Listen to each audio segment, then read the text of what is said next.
Last year, I tried to make a paper trading software with Python for my CS50B final project, where I can buy stocks when the price is too high and sell them when the price is too low without facing any consequences. It had over 300 lines of code and worked 50% of the time. It had many cool features such as getting negative profit and positive bankruptcy, so I decided to fix it 1 year later. The first thing I saw was the class with syntax errors, which had many functions with the same objective of returning a list.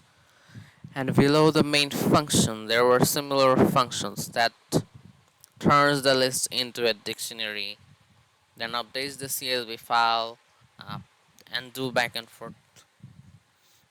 Moreover, some functions that do calculations for the previous two groups of functions were also present.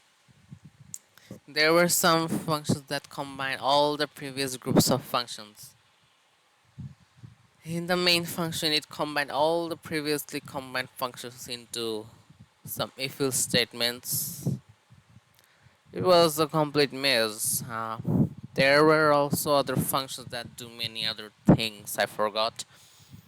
To fix all of this, the first thing I did was to use a database instead of a CSV file. I also removed anything related to object-oriented programming as I thought it wasn't necessary.